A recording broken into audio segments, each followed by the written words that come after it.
At first glance, the Nothing Phone 2 looks very much like its predecessor, but when you look closer, you can see there's quite a bit that's been changed. The glyph LEDs, for example, they've been broken up, then are divided into 5 segments, which allows for more varied glyph tones. This time around, the glyphs even have their own auto brightness sensor. We'll get to all that in just a little bit. Now the display and the sides, they remain flat, and the power button placements are very similar to what we got the last time, though the volume keys, they've been slightly lowered. I actually like this since I feel it makes it easy to hit that volume up key when using the phone single-handed. Now there are a couple of extra antenna bands, and while looking at the metal frame, you'd be forgiven for thinking the thickness is unchanged. The Phone 2 is actually 0.3mm thicker. The reason you don't immediately notice this is because it's been hidden by the back glass curving at the edges, which actually looks pretty nice.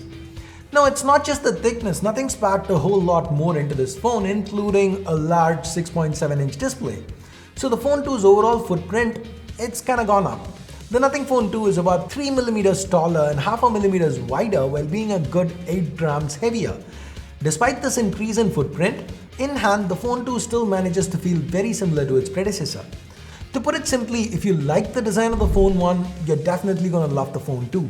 But if you weren't a fan of the glyphs, the boxy build the last time around, the Phone 2, it's not done enough to change your mind. Also, the splash resistance is now IP54 instead of 5.3.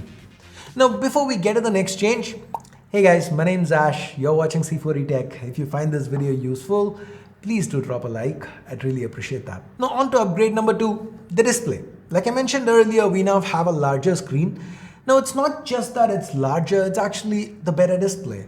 It still is a 10-bit OLED panel, still Full HD plus 120Hz, still covered by Corning's Gorilla Glass 5, but it now uses LTPO technology to vary refresh rates between 1 and 120Hz in order to conserve battery, and the peak brightness, this display can go up to 1600 nits, so using the Phone 2 outdoors is gonna be a much better experience.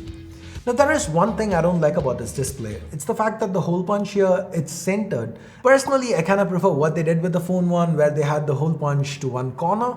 What about you? What do you prefer? Hole punch to the corner or to the center? If you have a moment to spare, let me know in the comments below. Talking about this hole punch, inside is an upgraded 32 megapixel selfie camera. This is the Sony IMX615 and it's supposed to shoot better quality selfies. These were some samples I quickly shot around the office. What do you think of them? Let me know. The rear cameras have also been upgraded. Well, the primary has at least. It's now a 50 megapixel Sony IMX890, the same sensor from the OnePlus 11 and the Nord 3. It's paired with an optically stabilized f1.88 lens here. Nothing says with the Phone 2 they've specifically focused on HDR and low light aspects of photography. I'm gonna test it out and I'll have more to say in my full review. The secondary, it's the same 50 megapixel Samsung JN1 that we saw on the Phone 1, though nothing claims the flagship ISP on the inside and software changes they've made should help us shoot better images. Do note that this one also pulls double duty for macros. With video, given the 8 Plus Gen 1, we can now shoot 4K 60. Sadly, no 8K though. Now talking about the 8 Plus Gen 1, that's probably the biggest upgrade this year. The Nothing Phone 1 had the 778G Plus, a good mid-range SoC. The Phone 2 with the 8 Plus Gen 1, it's now entering flagship territory. Not current gen flagship, but a flagship nonetheless. Now it is worth mentioning that the 8 Plus Gen 1 used here is the lower clocked version, the same one we saw on the Poco F5 Pro. Now these are the specs for the 8 Gen 1 and the 8 Plus Gen 1. Now keep in mind the 8 Gen 1 was built on Samsung's 4nm node while Qualcomm switched to TSMC for the 8 Plus Gen 1.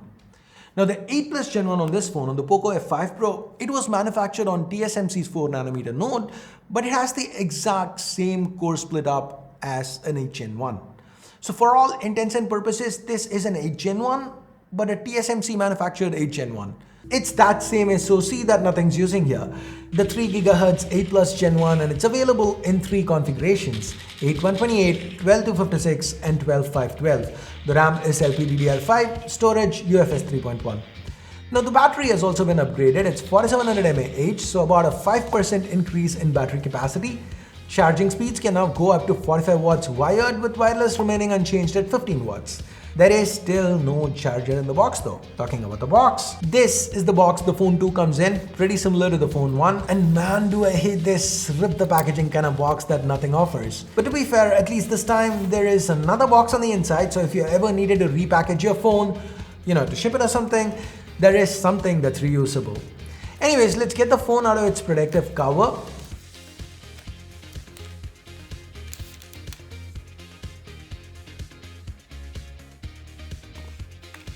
We have a Apple style quick start guide, and the Type-C cable, it looks super cool with this transparent plastic surrounding the connectors this time. In fact, they've even followed the same design language with the SIM tool. Anyway, that's pretty much it for the box contents. Like I said, there is no charger included in the box, and that's a damn shame. Now let's talk software. This is yet another selling point for the Nothing Phone 2. The software and the support nothing promises. They promise here is 3 years of Android version updates with 4 years of security patches, so same as the Phone 1. And so far they've been doing well with the Phone 1, so I'm just hoping they continue doing that with the Phone 2 too. Phone 2 too. Okay, let's now look at the features, and let's start with the glyphs. So that's been improved here on the Phone 2. Given the different segments, Nothing's added some cool little features. For example, you can set up a countdown timer and you can see that countdown right on the LEDs. Or you can have it so that your Uber ride pickup time countdown shows up here. They are supposed to be working on more third-party integrations. Another thing you can do is pull down the notification bar, press for flashlight, long press for glyph flashlight. Neat, right? You can now do this without having to jump into the camera interface. Now barring this, like with the Phone 1, you can set up ringtones and notification tones that work with the glyphs. So here are some of the default ones that Nothing's included.